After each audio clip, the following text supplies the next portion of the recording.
Do lead pastors deserve a sabbatical? No. Thank you. You do that so often. You just give me a little, but I guess I asked you a yes or no. Okay, so do lead pastors deserve a sabbatical? Why or why not? No, they don't, but it's a huge gift. I mean, if they can have one, if the context and the environment makes it where that's possible, I think it's such a valuable investment. And I've gotten to do 2 of them now, and I'm really grateful for those opportunities. I think I'm a better pastor because of it. Hey, welcome to the Preaching Through podcast. My name is Dave, and this is Luke. Welcome back, man. Thanks, man. It's fun to be back in here. I've missed you, but I loved being able to connect with Dan, Chad, and Tim. Oh, man, those guys are awesome. Oh, it was so much fun just to kind of get to poke at them and like hear what God's doing in their life and what they're learning in ministry from their point of view.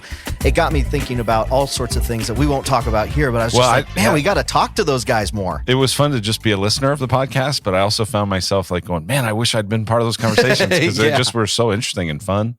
And really neat to connect. It's been part of what's been so fun about this whole ministry, right? Whether it's through Twitter or through the podcast or through the preaching lab or a lot of different things we're doing, building these relationships, having connection. We're all trying to help each other. And that's what I love. There was just such a spirit of like generosity in those conversations. It was really fun. It was a lot of fun for me getting to meet them. You got to interact with them pretty regularly through the preaching lab, but then getting to actually talk to them, it was really exciting, and I'm glad we did it. But this episode, we are going to divert from the preaching through theme, and we are going to talk specifically about sabbaticals, pastor sabbaticals. A couple of years ago, I think, we published an article on faithfulandfruitful.com, and it was pastor sabbatical recommendations. I think it was a bullet list of just thoughts that you've had about sabbaticals.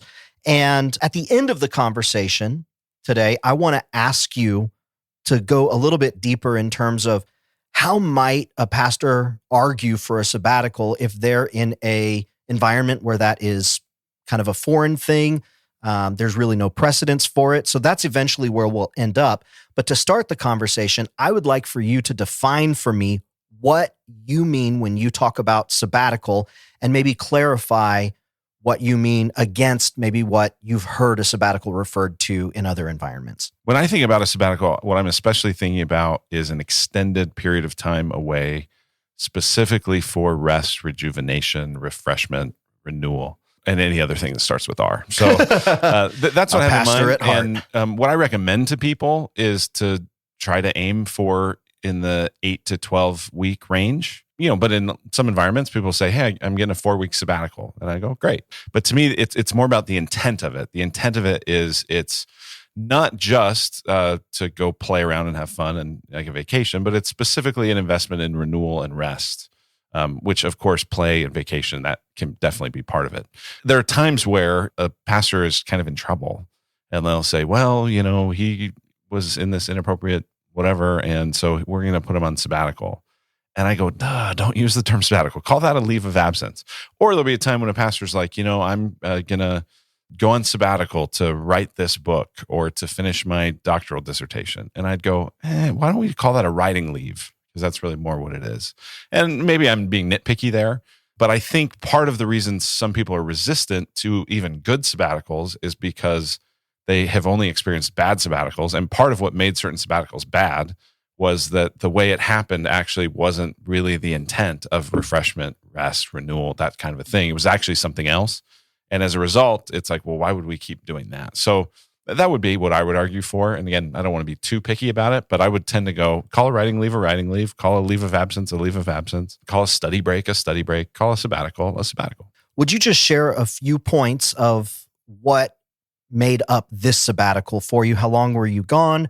Did you guys go on vacation? Did you get those in there? Or was it strictly just focused on rejuvenation for the church? Just give me a picture of what this looked like. So this sabbatical turned out to be 14 weeks, which is longer than the original plan. And we may talk about this, I don't know, but I took my first sabbatical 9 years ago.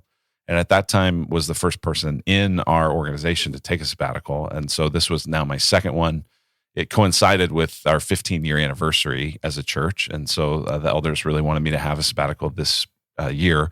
The plan had been for it to be about 12 weeks. They really had come to me and said, hey, Luke, we the original thing, I remember the first meeting, they said, hey, 15 weeks for your 15-year anniversary. And I thought, oh, that's cool. But I'd like to actually take a couple other weeks of vacation because I got to take a kid to college, later in the year. And I have a few other things I'd like to do. So I was just planning on it being like 12 weeks. At the beginning of the year, I think we were about 6 weeks into the year and I had gotten sick like 3 times. So the elders noticed like he seems like it would be beneficial if he started this now. So they actually accelerated it and said, why don't you just get started a couple weeks early? We'll be fine. And so it turned out to be a 14-week sabbatical. This one very different from the last one. And so the article you referenced is after the last one. And the reason I wrote that article was because so many people had asked me based on my experience, hey, what have you learned from your sabbatical? And I got just so tired of writing the same email that I thought I'm just going to make this an article I can share with people. So even what I'm going to talk about is a little bit different for anyone that might have read that article or heard some of that advice because our stage of life as a family was just so different. So this one was March, April, May, which is really kind of unusual. A lot of people that heard I was going on sabbatical, especially pastors, were like, wait, so you're going to be gone for Easter? And I said, yeah, I'm going to be gone for Easter, which was super weird, but it turned out to be fine. And the reason we did it this way and this timing was because just the age of our lives the age of our kids made it where we knew being out of town for an extended period of time this summer wasn't going to be possible. I've got one that just graduated high school, another that's right in the thick of, she'll be a sophomore. And so like being gone for the summer was just not going to work. And so it was like, I'm going to have to be home for most of this sabbatical. We'll be able to travel here and there. But if I'm going to be home and I live in Arizona, we've talked about the heat on this podcast before.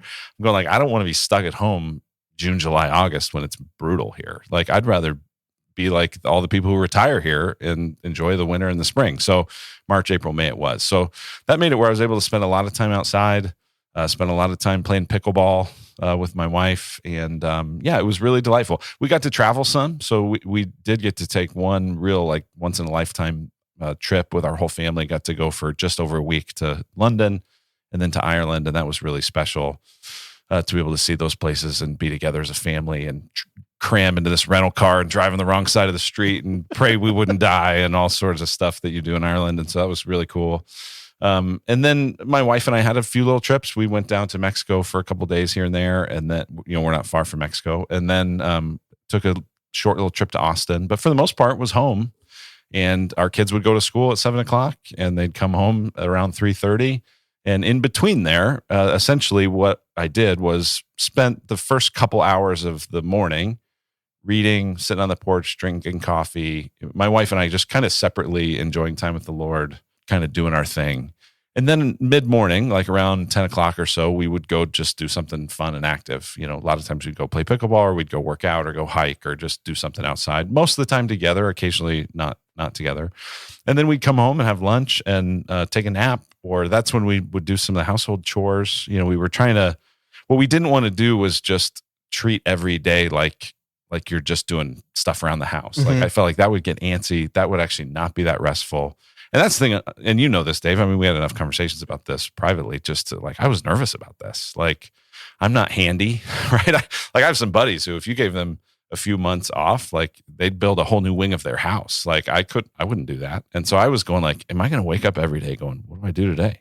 That doesn't sound restful. That sounds like anarchy and chaos and frustration. So yeah, it turned out to go really well. And I'm really grateful. I feel, those words I use, rest, refreshment, renewal, those happened in some really significant ways. And, not without cost for sure to other people. I mean, you carried a lot in terms of the faithful and fruitful stuff that we do while I was mostly unavailable, and the folks here at the church carried a lot. And, and I'm really grateful for the gift of the time, but also even more the gift of like the emotional support that the time was worth it. Mm-hmm. Because if it's great if you get this gift, but if everyone kind of resents you for the gift, like that doesn't feel very good.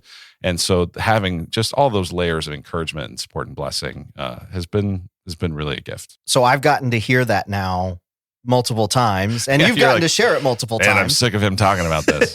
Yeah, because I talk about it at church and other environments. The thing that I haven't really poked you on very much and was kind of saving this conversation for was, what did God actually do? Like, what type of experience was it spiritually speaking, and maybe some personal development, things like that? I know You had met with some people while you were gone. Like, what did God stir up in you as a result of this experience? Yeah, that's something I'm delighted to be able to talk about, especially with the pastors listening to this, because even though just to have rest and to have a number of months with no responsibility would itself, that'd be enough.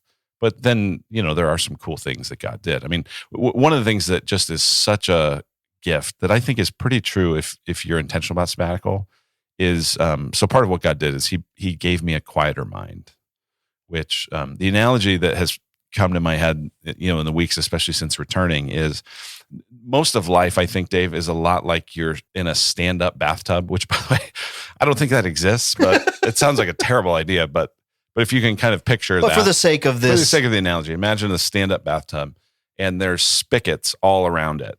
And every spigot, it represents a relationship, a commitment, a group, a organization, something you're connected to, right? There's a spigot for your family. There's a spigot for your kid's school. There's a spigot for church. There's a spigot for their youth group. There's a spigot. I mean, there's all these spigots, all the relationships you have, all the, and a lot of life is like those spigots are gushing water all the time, tons of communication, tons of texts and emails and DMs and all this stuff. And it's why you always feel like you're treading water, right? It's why you feel like, I don't think I can breathe. Like you're standing on your tiptoes, you're treading water, you're trying to get a breath.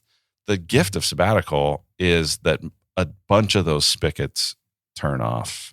You don't want them all to turn off. Like our small group kept meeting because I'm like, this is really refreshing and life-giving. And I love the way that I have a small group. And so it's like, I remember the group was like, so are we going to not meet while you're gone? I'm like, no, I really want this. So they don't all turn off, but a lot of those spigots turn off. And as a result, the water level goes down. You're not treading water anymore. You're able to breathe and get some space. And there's just something about having a quieter mind that, as you re-enter, you got to figure out, okay, which spigots do I actually never want to turn back on? And there are some of those. And then you go, and then which spigots, they were gushing water because I just was out of control on it. And I need to, adjust how I approach that. But really, in coming back, I'm prioritizing, how do I keep a quieter mind and not be so frazzled? Because that really is what is so draining, is the constantly frazzled mind. So quiet mind was a big one. Another one was, the first sabbatical I took, was the first time that I met with a counselor. And I had been a kind of person that knew that everyone needed counseling, but probably not me. And deep down, I kind of wanted it, but I felt embarrassed to ask for it. Maybe a lot of people feel like that. And a sabbatical gave me an excuse to do it because it's kind of a typical thing people do on sabbatical. So that was 9 years ago. I worked with a counselor and I continue to maintain that relationship. But I also felt going into this one, like, I think I need a fresh experience, not just to meet with that counselor, but something a little bit that's going to stretch me a bit. And so I connected through Twitter and through some mutual friends with a guy who has a practice of leadership coaching and spiritual formation and spiritual direction. And, all these terms get thrown around. But I talked with him a little bit about what would it look like to work with you through the sabbatical. And essentially what we did is most weeks, not every week, but at least every couple of weeks, we would meet and just have really a call where we would pray together. We'd start by reading a scripture a few times and just reflecting on it. And then he would just say something like, hey, what are you noticing? What are you present to? What's kind of on your mind? And I would share a little bit and he'd say, all right, well, let's take that to the Lord. And I would just pray quietly and he would pray for me. It was all over Zoom. And he'd say, whenever you're done, just say amen or okay. And, so I'd just sit with the Lord in whatever it was and then say amen. And then he'd go, all right, what happened? And we'd talk about it. And we just would do that for 45 minutes or an hour. And a few times it was like, yeah, that was fine. That was cool. Like it was just, I got to be with the Lord for an hour. That was neat. But a few other times it was like some pretty special analogies that came to mind, some word pictures that came to mind, some just experiences of the Father's love. Like, God loves you, but there's times when you can kind of feel him scoop you up and, bury his head in your neck and give you a kiss. One of those moments in prayer, I think the Spirit just brought it to mind, was the story of Mary and Martha. And folks listening to this will probably be familiar with that story, where Jesus is at Mary and Martha's house and he has already made himself at home and he's sitting there teaching. Martha is running ragged, trying to, be hospitable. Mary then is just sitting at Jesus' feet. And Martha, of course, is ticked about it. And so very passive aggressively, instead of just saying, hey, Mary, will you help me? She goes, Jesus, would you tell my sister, would you tell her to help me? And Jesus says something to the effect of, Martha, Martha, you're troubled with a lot of things, but Mary has chosen the better portion. And that story came to my mind. And I think a lot of it was because I had just been spending a lot of time sitting at Jesus' feet and fearing as I was approaching coming back from sabbatical that is that going to go away? I don't want that to go away. And so that story was in my mind. And the picture that popped in my head was, I've got 4 kids and all of them at different points, there's a cookie and you're going to break it in half and say, hey, pick which half do you want? And at that point, they are absolutely committed to getting the better portion. There's no interest of going, I don't care, you pick. No, they get out the magnifying glass and they start counting the chocolate chips to make sure they don't possibly get cheated on which is the better half. And I just thought that's really what Jesus is saying is I am the better half. I am the better portion. I'm the one with more chocolate chips. Why would you rush around and do everything except sit at my feet? And interestingly, as I've thought about that story more and just reflected on it, it's Jesus is already at home in the house. He's already been welcomed. He's sitting down teaching. He's doing what he came to do. The hospitality doesn't need to continue. They just need to sit at Jesus' feet. So that was something that I really got a chance to do. And then in that, Dave, one of the things that I decided to do was to try to read the whole Bible during the sabbatical. And so I created a 90-day plan and was able to read the whole Bible and was able to do that and spend a lot of time. So that was the main people have asked me well, what did you read? And I listened to The Lord of the Rings on audiobook, which was awesome, read by Andy Serkis. And I read a few other just, kind of crime novels and stuff like that. But mostly I just read the scriptures and it feels weird. I feel a little pretentious even talking about it. Oh, what did you do on sabbatical? Well, I read the Bible, but I kind of just had this sense of if I want refreshment, I just, and really what nudged me in it was right before I went on sabbatical, I had heard this talk by Tony Merida, pastor in North Carolina, who said, we say that we believe that the Bible is really God's word, but we do not treat it like this is the words of God for you. And that was just the nudge I needed to go, all right, I'm going to read the Bible. There were just some things that when you read the scriptures in big chunks like that, you just start to really see these macro themes. And I would just, I guess, summarize it. There's lots of ways you could summarize the themes of the Bible.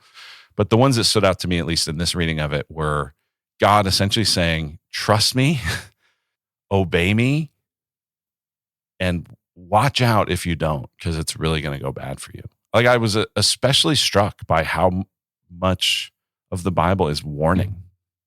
And there's certainly grace, and there's certainly forgiveness, and there's certainly welcome, and there's certainly hey, trust me, right? We're justified by faith, not by our obedience, and not by our willingness to not give in to sin. But man, there's so much warning, and I actually think we need a little more warning. Life is just, and you read the Bible, and it's just going rotten for everybody because they just keep disobeying God and they keep distrusting God. And there's really almost never a moment when they're getting it right. Within minutes of the Exodus, they're already can we go back to Egypt? I was really struck by that and just feeling convicted to man, I want to sit at Jesus' feet. I want to obey him. And I want to warn people about the reality of the kingdom and the coming judgment. There was a spot, and this would be relevant for those who are preachers. There's a spot in Ezekiel a few different times where God basically says to Ezekiel, hey, here's what I need you to say to these people. If you don't say it, their blood is on your hands. If you say it, then their blood's on their hands. And I thought, man, what a weighty responsibility of handling God's word. That's basically what God's saying. It's hey, you are my messenger. We've talked on the podcast, I think, before, you're not the cook, you're the waiter. You're carrying the food to the table and you just want to, get it there. But it's if you don't do that, what God's saying is if you mess around with this, if you tweak this, if you minimize this, if you hold back, the judgment's actually on you. And that was really whoa, I got to pay attention to that. Another theme that really came up to me a bunch through the scriptures was how much of the Bible really is aimed at leadership. And I don't mean in terms of managerial principles, but the heart of leaders. You read I mean, so much of the Old Testament law is directed at the priests and eventually who would become the kings. And you read Samuel, and that's all like it's chronicling everything that's happening with leaders. And then you read First and Second Kings, and it's like it's this king trusted the Lord and things were pretty good. This guy was horrible and things were pretty bad. And it's like you don't get a lot of insights into like what the common everyday person in Israel was like in those days, but you get a ton about here's what these leaders' hearts were like and here's where it led them. And Chronicles is the same way. And then the prophets, I mean, ton of the prophets, who are they warning? They're warning the shepherds of Israel. And not only and not exclusively, but kind of disproportionately, it almost seems. I was really kind of sobered by that, Dave, and feeling like I just don't want ministry to be a gig. Like, yeah, here I am. As of today's recording, I've been in ministry 20 years.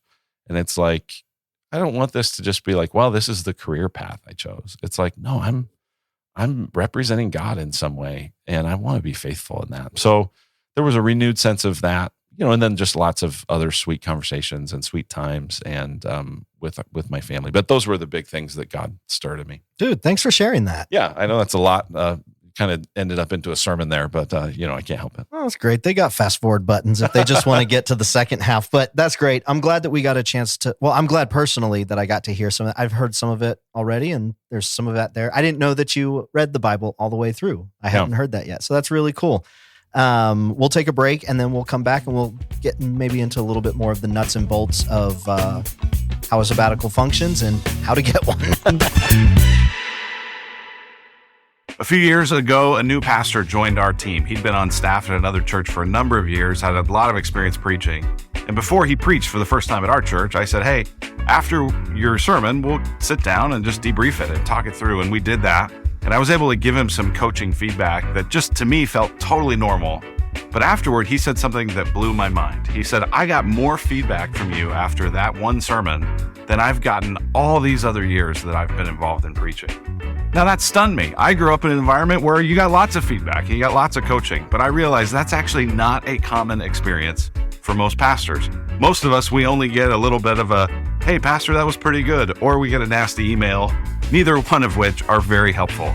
And so I've created an experience where you can have the same kind of experience that he had, getting some tangible feedback as well as some really practical instruction on how to build and craft and deliver great sermons that are consistent week after week. I want to encourage you, I want to help you, and I want to come alongside any way I can. You don't need an overhaul, but a few small tweaks might go a long way to helping you be the preacher God made you to be, helping you find your voice, and helping you to serve the people God's called you to lead. So that's what the Preaching Lab Live is all about. To find out more, go to faithfulandfruitful.com/lab. A lot of pastors, the last thing they did before they quit was take a sabbatical. Right. Yeah, unfortunately. I wasn't nervous when you were leaving, but I was curious, like, what is life going to look like when he comes back? What's God going to do? What's going to happen in his life? And I'd really just like some commentary on maybe that experience or maybe that assumption that, hey, that's what's going to happen. They're going to go on a sabbatical, come back, and quit. Well, there's a reason that people have experienced. I mean, I've heard from a number of pastors personally, and I've heard other podcasts and conversations about, should there be sabbaticals? And a lot of the resistance to it is people have only kind of seen like, man, this doesn't go well. Like, it's like the last thing a guy does before he quits. I think a piece of that is what we talked about earlier, is poorly defining it. It's the last thing he did before he quit because he was about to burn out. And he was actually burned out. And we tried to give it one last Hail Mary through a sabbatical, but it didn't really work. Yeah. And so he's gone, And in that case, I'd go, well, you know what? That actually was a success because you tried everything you could. And it still was like, God's moving him on. So like, I don't think that's a loss. It's frustrating probably for that church. But I also go like, well, that happens. And the other part that I'd say is like, I do think there is a little bit, in many cases, there's like the dust settles in your soul. All those spigots get turned off. There is some renewed sense of clarity and calling. And in that process, there's certainly some revisiting around what do I want to do? Which spigots do I want to turn back on? And which And where do I want a new spigot maybe? So that's frustrating and difficult. At the same time, I feel like that is clarifying, right? Like if somebody is called to a different ministry and what they actually needed was some space to be able to figure that out, I think in the long run, your church will be better off that they got out of there. You know, if they were just kind of mailing it in for a few years until they eventually figured out, oh yeah, you know what, I don't really want to be here. I'm not sure those few years would have been that fruitful, right? So I would just go, if you're going to accelerate a transition, and sabbatical does that, I don't think that should be the goal of it. And I think certainly if a church is like, we don't think this leader is our long-term future, sabbatical shouldn't be like a way to avoid that hard conversation. If people go like, man, I've only seen bad experiences with that, I go, yeah, there's a lot of them. But I'm here to tell you, I've had 2 great experiences with it. And a number of our pastors on staff have had great experiences with it. And so I would say it doesn't have to be bad. I think it really can be good and can be life-giving. You planted the church, and being the founding pastor, you've been here the entire time then. Yep. And in 2015, you took a sabbatical. My question now is, when you planted the church, I realize how this sounds asking, but like, did you have a sabbatical on your brain when you were planning the church, even to the point of like, hey, we're just going to work this in? Or did you reach several years and start thinking, I'm going to want a sabbatical? Or did the elders come to you and say, hey, we think we should build in a sabbatical? Like, where did that conversation come up the first time? So the seeds of it probably came up, though I wouldn't have ever used the word sabbatical, in the pre-launch days before planting the church. So, you know, these were, if people can rewind, right? We planted the church in like 2008, 2009. I think the iPhone came out in 2008, Dave? Yeah. Something like that? Yeah, 2007. 7. Okay. So I got mine in 2008. That's yeah. when I So knew. I remember having an iPod and downloading podcasts on my iPod. And a lot of what I would download was church planning content from different conferences, boot camps, all that sort of stuff. Everything I would listen to, I would tell my wife all about it until she finally was like, Luke, I don't care. Like, leave me out of this. If there's something really important you want me to listen to, I'll listen to it, but quit telling me every ministry that you've ever had. And my guess is a lot of guys listening will laugh to themselves like you are and go, oh yeah, I remember that. So she was like, just, if it's important, tell me. Well, here's the thing I noticed as I started listening to all these conferences. Every conference had a how I burned out talk or how I recovered from burning out. Like all of them, every single one. I started going, oh my goodness, what is the deal with this? How do I avoid this? So that's what I would actually have Molly listen to. I would say, okay, I'm not going to give you all the philosophy ministry stuff and how to do small groups, but like, listen to this, then this and this. And these are all like depressing burnout talks. And finally she's like, why are you making me listen to this? And I was like, because I'm not sure if this is just part of the deal. If this is part of the deal, then we need to just be ready for that. This is coming, that there's going to be a kind of burnout. There's going to be a kind of, we just are going to get fried by this. Or we've got to figure out that this isn't inevitable, but we've got to do something to fight it. And either way, we need to be together on this, that like, this is either part of our future or we're going to work to make it not part of our future. Well, then we went to a church planning training, best church planning training that I had been part of. And I'd done a lot of these things. And the wives track was called Hope and Healing. This was the church wasn't even planted yet. And the wives track was called Hope and Healing. And we're like, are we signing up for despair and pain? Like, what is this? You know, and there is a kind of strand of ministry, Dave, you know this, that's like burnout for Jesus. Like, and I just go, man, I'm not sure how wise that is. It is common.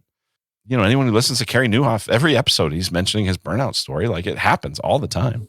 So we went, how do we avoid that? So that's, I think, where it started. And so then a couple years into it, I started to realize, oh, sabbaticals is something some churches do to try to pursue a more healthy thing. And so I think I actually requested, so I took that first sabbatical in 2015. I think I requested it in 2013 from the elders and said, listen, I don't feel like I need this. I don't feel like I'm on the edge of burnout, but we've just gone through 4 years of substantial church planting. The church has grown a lot in that phase. We did a building initiative, moved into a new building. We're raising money to buy land, and then we're going to go into raising money to build on that land. And I was like, in between that second and third building project, it would be really great if we could put a sabbatical there so that I can go into that really fresh, rather than, if we could be proactive about this and make this a thing that doesn't have to be in a kind of burnout story. So that's where that idea began. And I'd had some friends that in ministry that had done it and found it to be really life-giving. And I thought, well, I don't know. Again, I certainly don't think I deserve this. I don't know if I need it, but I'd really like it. I think it would be a good, healthy investment. And if we did it, now would be the time to do it. And so that's why we did it. And it really was such a good experience that since then, someone on our staff every year has taken a sabbatical since then. We haven't yet made it a policy. That's something we're talking about is, do we want to create a kind of employment handbook sabbatical policy? And we may do that. But we've every year as elders gone, who could really benefit from this? Who would this be a great investment in their long-term health and well-being? So my next question is along those lines. Who is deciding who gets to go, and what is the basis for, I heard somewhere, someone said like 7 years is a good number. So is there some sort of a best practices that you've been following? Is it just wisdom of the elder board? And, how are you deciding who goes? How long are they gone for? And then who's deciding what they do while they're gone? Good questions. So I think the reason everyone thinks of 7 years is because that's the Bible number, right? In the Old Testament law, the idea was that there was a Sabbath year every 7 years, and then a year of Jubilee, which was every seventh 7 years. Bro, I want the year of Jubilee in the United States. That would be fun. I mean, around the world, but like, I'd love amazing. The year of Jubilee. What's interesting is there's no record that I've seen, either in the Bible or outside the Bible, that Israel ever practiced that. I didn't know that. Like, I don't know. I mean, it's in the law. They're supposed to. It's not clear to me that they ever actually did it. I mean, think about it. Like having a whole year where you just let the ground lay fallow, like that'd be a hard thing to do, right? Interestingly, this is another thing as I was reading the scriptures. One of the things I noticed was so often when God is saying, hey, you've lost your heart for me, the evidence he brings against them is you're breaking the Sabbath. It's not, first and foremost, usually sexual immorality, though that's always in play. It's not, it's you're not keeping the Sabbath. You're not devoting yourself wholly to me. So I think as Israel struggled to be, to keep a Sabbath every week, they were certainly going to struggle to keep it every 7 years or every 49th year. So that's why I think people come up with that. And that's been a common thing, I think, in academia throughout the years. Intel is a company here that's largely based out of Phoenix. They have a company policy where employees get a sabbatical every 7 years. So that's a common thing that people think of. So that's why that length. I know churches that do it differently, though. They'll do it every certain number of years. I don't remember all the questions you asked there. I know some of it's like who should get it. The length, and then who are you deciding to send on? Is it a policy? You said no. So then who's making that decision? So the elders are making that decision in our church context. Certainly if we do make it a policy, then the people, the elders, as they approve and oversee that policy, the policy in a sense will be the decision. And we may do that. I don't know. I'm not against doing that. It's just, we're in a little bit of a transition anyway in our church in terms of our governance and stuff, from being part of a larger multi-site to being our own independent church. So some of that we've got to just sort through in that process. Who I think the sabbatical is especially beneficial for are people who are really carrying shepherding weight. So that's pastors, that's counselors. In many cases, depending on the church, I mean, male or female, people leading a ministry with dozens or hundreds of volunteers. I mean, there's just something about when you're pouring out and you're pouring out and you're pouring out and you're pouring out, even if you're taking a Sabbath and even if you're using your vacation, and even if you're doing things to try to keep yourself sharp, there's just a giving out that a sabbatical is like this extended time to be able to just be poured into without having to pour out. And so that's who I think it's especially beneficial for. That's who we've looked at it for. So we haven't necessarily given sabbaticals to folks who are like working in facilities or working in event coordination or something like that. Not because what they're doing is less important, but it is less emotionally weighty. And there's not as much of a pouring out emotionally, pouring out spiritually. And so those are the people who I think most benefit from it. We have a number of people that do quite a bit of counseling that are on our staff. And I think if we had a policy, I would certainly include them and maybe even think those people should be prioritized because of the emotional weight that carries. So, but in our case, it's the elders. It's, they're the governing board of our church, and they would ultimately decide who that is. And we do that in cooperation with all the different, staff stakeholders with that. So whether it's your sabbatical or it's one of the other staff members' sabbatical, how much input is the elder team getting in what the structure of that sabbatical ought to look like? Is there a predetermined, this is the purpose for your sabbatical here, like you need to present your path of what you plan on doing, or is it a free-for-all? Well, we've done it where it's explicitly for rest, renewal, reflection, all those R words. That's what we have done it for. So that's really the expectation, is that this is not productive.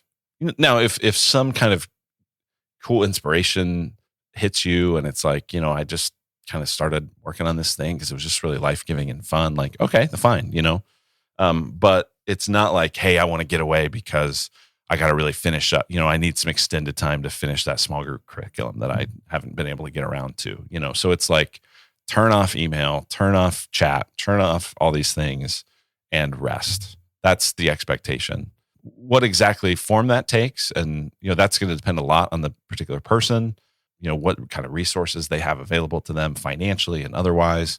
We do try to give people enough of a heads up so that they can do some saving for it.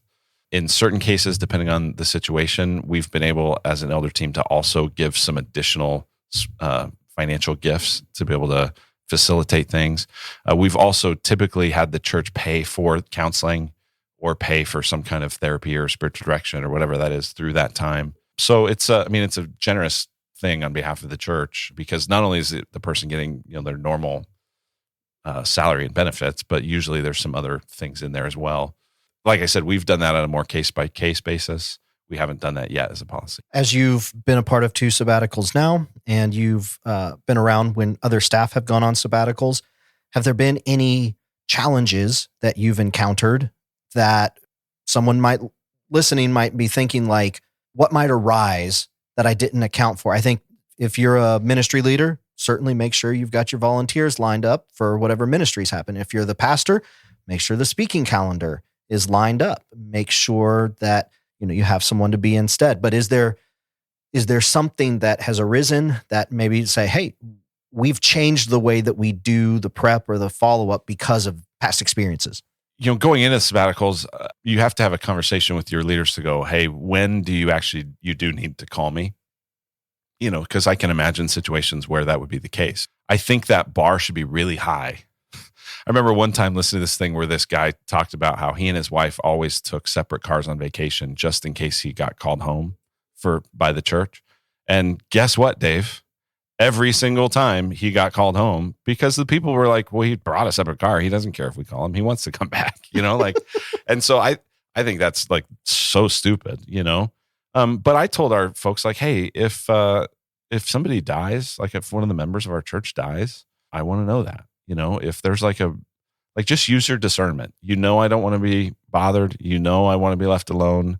What you would want. And in our case now, a number of our key leaders have had sabbaticals themselves, so they've been able to experience it. And what you wanted. And if you go, I wish they'd called me, then call me and let me know. This particular time, like I said, we're going through some transitions. So there were like some legal documents and some things that they were like, hey, we need you to sign some stuff. I'm like, great, I don't care. That's fine. So I think that's part of it. The other thing, you mentioned, and this would be a hesitation that people would have as they're listening. I can imagine some people right now going like, well, Lottie freaking da, you got to have this. I'm solo. I'm on my own. I don't have a huge staff. I don't have a huge team. And I'd say, okay, well then everything, if you get the opportunity to do it, I think it's still worth doing. You probably need to scale it back, and you probably need to plan ahead further.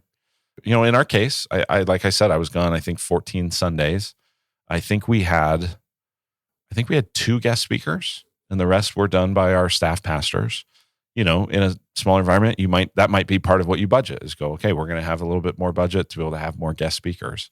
But here's what I found throughout it is a lot of what you have to prepare and what you have to let go is your sense of being indispensable. And what you find is actually the people around you are better than you think, and they do a great job. I can't tell you how many times in the last few weeks that people have told me, and it's funny, the conversation always goes, it has 2 parts. Part 1 is, oh man, Luke, things went so amazing. Like it went like so great. Like we didn't skip a beat. That's part one. Part two is they realize, but we still really want you. Like we do want you around here. Like, cause they're almost like going, we don't need you, and that's one of the objections I've heard to sabbaticals. Well, if I could do a job where people didn't need me for 3 months, then I probably wouldn't be very important. And I go, okay. I mean, I guess, but real quick, like just in the entrepreneurial world, Casey Graham is the one who I got this from, and I don't know if he got it from someone else. And the terminology, I can't quite nail it down, but it's 3 stages of a business. Mm-hmm. There is the first stage, which is basically you create a job for yourself. The second stage is you create a lifestyle for yourself. And the third stage is you create a lasting business. The first one is you make it go and you make it grow. The second one, it goes without you, but it won't grow without you. And the third one is it will go and grow without you. So I can't remember what the first L is, but it's a job, then it's a lifestyle, and then it's a lasting. Yeah. So that was the framework that when we were talking about that in our RC, I was thinking about that. I was like, well, that's what it is. It's a lasting, the church is at a point right now where it's a lasting organization. Yeah, and I would say someone in phase 2 and phase 3 of that could take a sabbatical. Yeah. If you're in that first phase, like you're playing in the church, you shouldn't take a sabbatical in year 2. You shouldn't take a sabbatical probably till year 7, right? But by year 7, the church ought to be in a place where maybe it won't grow without you. Maybe no new ministries are going to get launched, but they could survive you being gone for 8 weeks. And what you realize is like Dave, you and I mean, we're in a small group together. And one of the couples in that small group, I think the first time they came to church was while I was on the first sabbatical. And, the youth pastor gets up, who preached a lot of the weeks of that sabbatical, and was like, hey, I'm so-and-so, and Luke's on sabbatical. And they were like, oh no, right? And then they heard him and they're like, wow, this guy's good. And then they're like, well, if he's good, maybe the real guy's good. And, and you don't know, a few weeks ago as I came back, I told people like, hey, if you've been coming in the last 3 months, I hope we like each other. The real gift of sabbatical too is you always give things away. You delegate things to other people that you realize you never need to take back. Things you probably should have delegated anyway, but you've just been holding on to it too long, and you never take it back. And everyone's actually better for that. 2015 and now 2024. What was different about 2015 compared to 2024? How did those 2 sabbatical experiences differ? Now, obviously, people who have listened, you've listened to this point, you heard what the experience was like this time, but what might some of the differences be? Yeah. So last time it was 10 weeks and we were out of town for 9.5 of it. And that's, again, family stage. And it was during the summer, right? It was during the summer. Yeah. Well, in that point, our kids were homeschooled also. Oh, and that's so another dynamic. We left like mid-May and we came back in, whatever that was, mid to late July. And actually through that sabbatical went, we need to put our kids in school. So, we had 3 kids. Now we have 4. Our youngest at the time was 1. So it's just a whole different stage of life. But we were out of town for that whole thing. And if you, are out of town, and that sort of thing, like I would say, try to do a lot of the really busy, fun play stuff, like at the very beginning, at the very end, like the first week and the last week, kind of a ramp down, ramp up. We still kind of tried to do that, but that was different. Obviously, like attending church was different. We either did or didn't attend church whatever town we were in, wherever we were. And we did it where we were this place for 3 weeks and that place for 2 weeks and that place for 4 weeks. So we weren't bouncing around a ton, but we were moving. Whereas this time we had to figure out, okay, what do we do for church? And the kids are pretty connected to Next Gen Ministries too. So they didn't want to miss church. Yeah, they didn't want to miss all their friends. Right. So what we actually did was we found a really good local church that has a Saturday night service, and we went to church most of the time there. And then our kids would go to our church on Sunday and be with their friends. And I remember every single week my youngest was like, is Mr. Luke back at his job yet? Because him and your son and my son are in they're buddies. They're buddies. And finally, when he came back, yes. Yeah. Your son never cared so much about his senior pastor. Right. And I'm still not sure he does, but he cares about his son. So so that's a different dynamic. yeah, so those were probably the biggest like structural differences was the length of time, the season. Missing Easter was an interesting, that was a different thing. And like I said, people just were horrified. Pastors, how could you miss Easter? And it's like, well, I don't love missing Easter. And that was probably one of the hardest weeks because I do like Easter and trying to figure out where we're going to go on Easter and how's that going to be. And we actually ended up coming to our church. We had some of our good friends, a couple of their kids were getting baptized on Easter. And so I just kind of snuck in late and left a little bit early and didn't have to, deal with all the like weird conversations. But I was really glad that I was there for that. And so, yeah, that was a different thing. So those would be some of the biggest differences. I don't want to spend too much time on this, but I do want to ask briefly, what did conversations with you and Molly look like as you were planning this one? Because you had an expectation from what the last one looked like. Mm-hmm. And now you've got this next one coming up. How did you establish expectations in a way where she felt, okay, I know what to expect from him. I know he's not just going to be lying around the house. Sure. Great question. On the first one, we had really asked, how can this be a sabbatical for both of us and not just for me? And we tried to bring that into this most recent one, but that was going to be a little harder because we were at home and our kids were at home and they were in school. And so, Molly is a full-time stay-at-home mom. She works her butt off around the house, I can't even count the loads of laundry she does every week, that kind of thing. And so she was pretty nervous because not only is she nervous, like he's going to be antsy at home, but she's going, I have a full-time job called taking care of our home and household.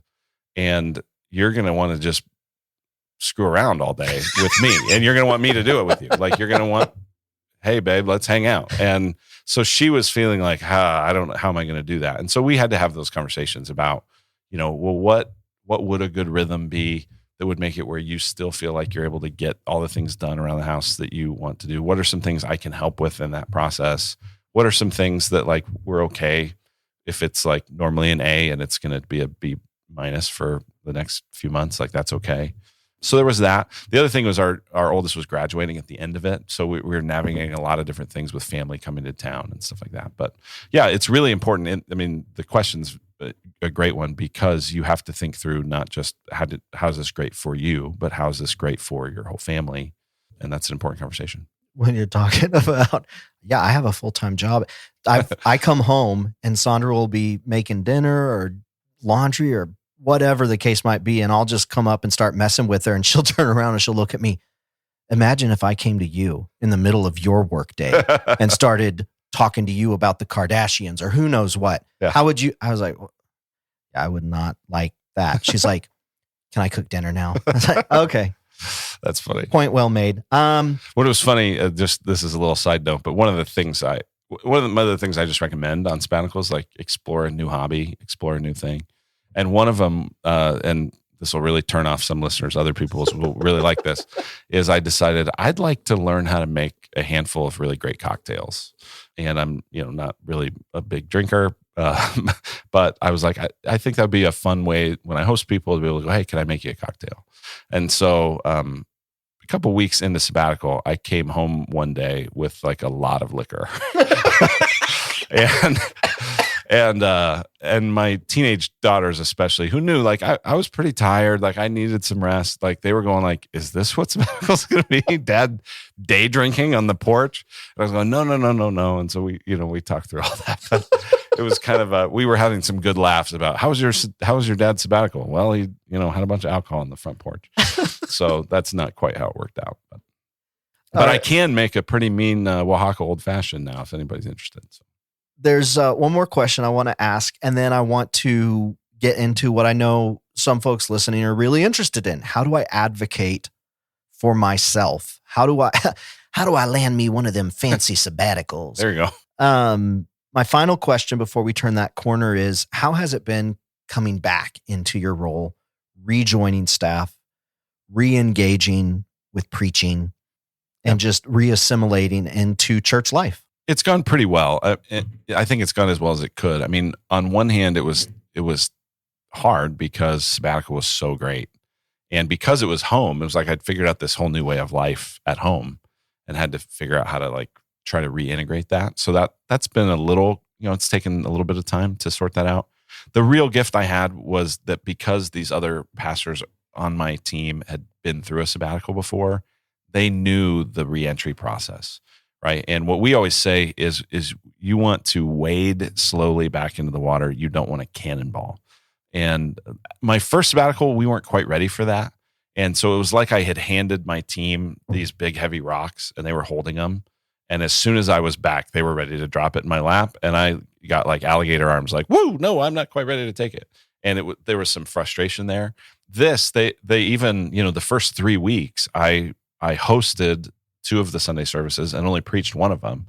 And it was like this very intentional, like, hey, it's going to just take you time to re-engage back into it. So that was really good. There have been certainly some conversations in the last weeks since re-entering about just, hey, what are some of the things that were on my plate that I don't think should stay on my plate?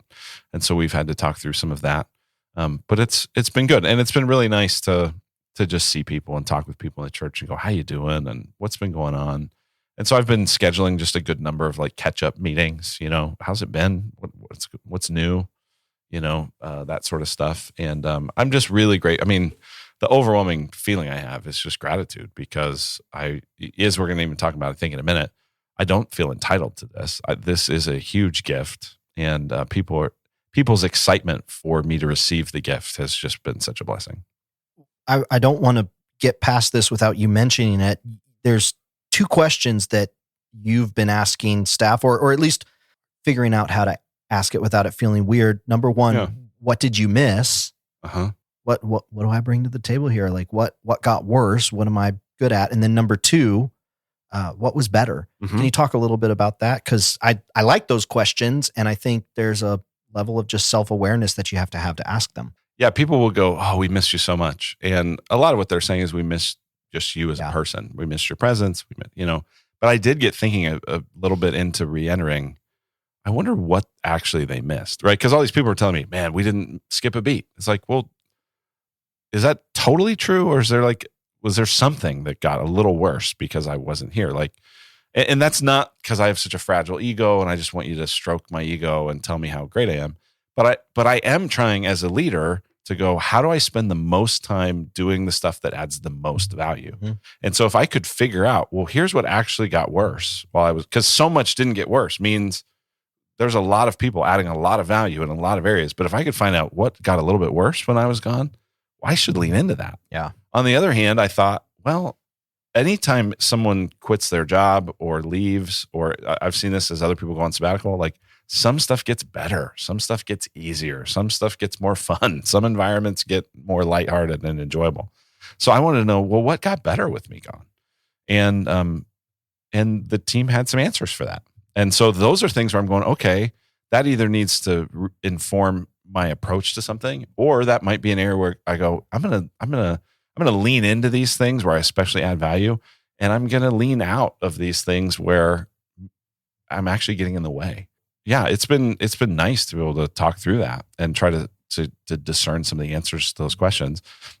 Some of the answers haven't always felt awesome. The ones where they talk about what we missed feels good. Yeah. The ones that are like, well, here's what got better without you, are like, okay, well, I got to sort through that. But that's part of, I think, self-awareness and being able to learn from reality. What advice would you give to a pastor who wants or thinks that he needs a sabbatical, but it's not something that the church has done? It's not in the tradition. There's no precedence for it. How could the pastor advocate to make it happen? First thing I would do is try to make sure I did my research on if people had formal or informal experience with sabbaticals. So I'd want to know that. Like maybe 2 pastors ago, they actually did take a sabbatical and it went really sideways or something like that. Like I just would want to know the situation, what really is going on. So I'd try to, probably figure out, do some research, some conversations around that. Like to the elder board, to key leaders, to past staff? I mean, you'd have to figure out how direct or indirect to try to figure that out. But I'd want to know, like, what's the feeling on it? So that would be something. I would try to figure out, what do you think you need? Or not, even need is such a relative term. I mean, like we do a lot of partnership with pastors in Juarez, Mexico, and they're in just some of the poor. I mean, it's this area of town in Juarez is so poor, and all these pastors are working multiple jobs. And I imagine going to them and going, "You need 2 months off." They would just be like, "I don't even know what planet you're from," right? So like, need is not probably the right thing. Must be from America. Yeah, but here's what I'd like. Here's what I think would be a blessing. I'd try to figure out what's that number, be realistic and reasonable with it. There's some great resources. Maybe we can figure out a way to link to these from Crosspoint Ministry. Those are the folks that have coached me through sabbatical. And they have some great articles that you could give to an elder team or a board about what is a sabbatical, what's the point of it, some policies, some guidelines, some things like that.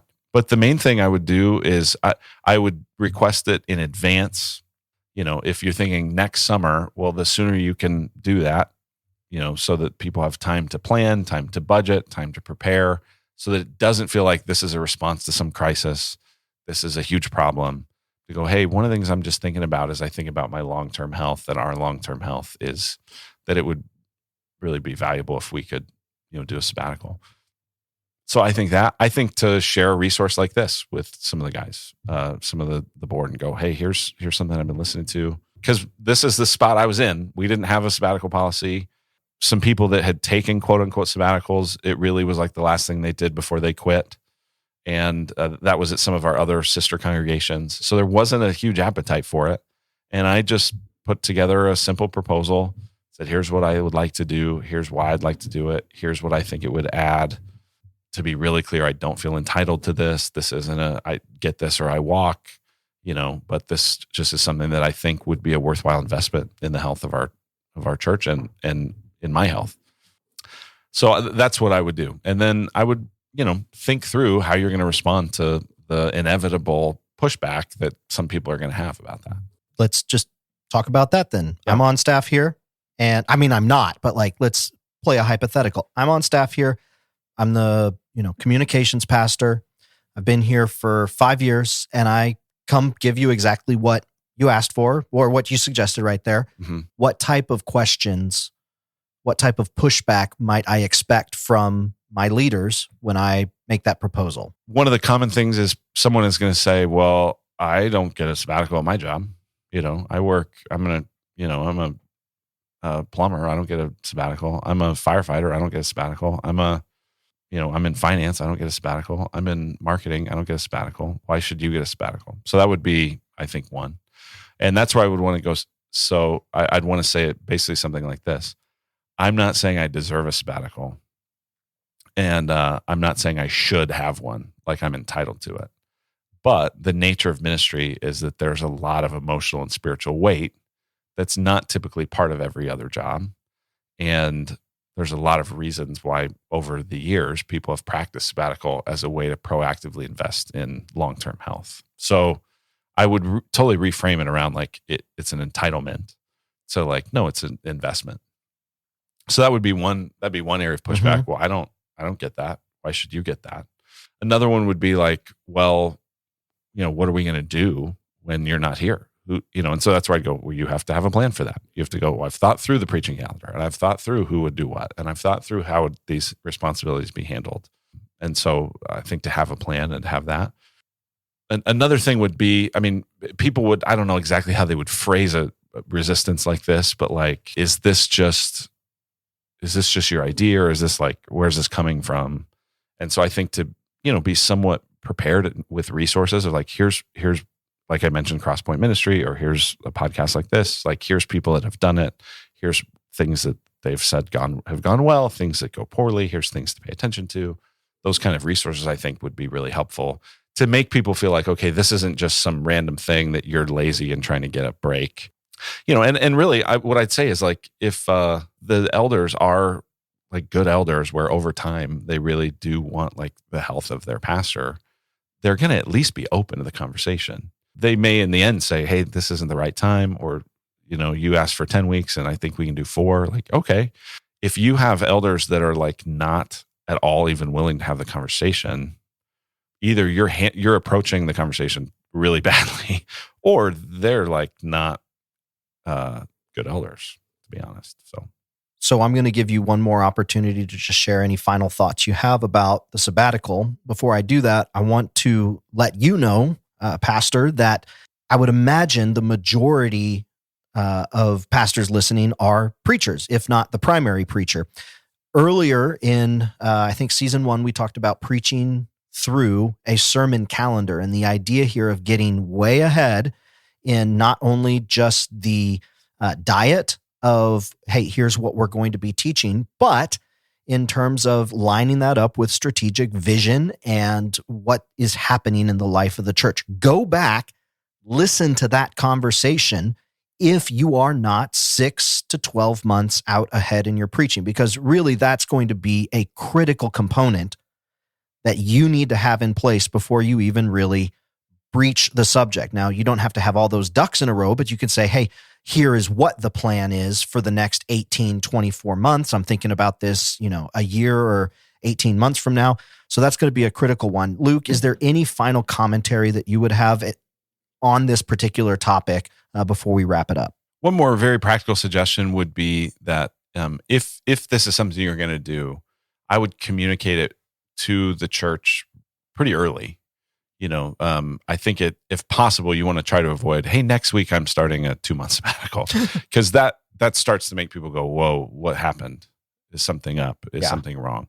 And if something is up and something's wrong and you can't tell everyone what it is, then that's just what you got to do. But if it's like, what you just said, this is what made me think of it. It's going like, if we're planning this a year out, well, now is the time to actually, once it's approved, like tell people like, hey, next year this is going to happen. You don't have to go into all the, but it makes people go, oh, okay, they've got a plan. This makes sense. They're not in absence of that communication, they are going to connect the dots in the most diabolical ways possible. Absolutely. No doubt. So one other practical thought that I have, Dave, is, I've had some mentors who've told me over the years, if you just take care of yourself, you don't need a sabbatical. Like, these are older guys who lead very large churches who are like, I don't like sabbaticals. I just think you should take a Sabbath and use your vacation and like take care of yourself. Like, just don't burn out. And then you don't need a sabbatical. And I actually totally agree with them because what I'd say is, like, for sure, if you're not already Sabbathing, you get a sabbatical. If you're not already using every second of your vacation time, you shouldn't get a sabbatical. Like, a sabbatical is not a makeup for a crappy way of living, like Carey Nieuwhof says, time off can't fix the lousy way you spend your time on, right? So I'd say you have to have healthy rhythms. You have to have healthy stuff. So to that extent, I'd say those mentors are correct. All those things, if you just live a healthy life with the Sabbath rest as part of it, you don't need a sabbatical. I think that's true. On the other hand, what I'd say is both sabbaticals, I've experienced God and I've learned things in ways that I don't think I would have learned any other way. Some of those I talked about, previous sabbaticals, identity issues. There's just stuff. It's such a distinct experience that God, I think, is almost certain to show up in a fresh way. And so, you don't need it. It shouldn't be like a way of, compensating for a poorly lived life.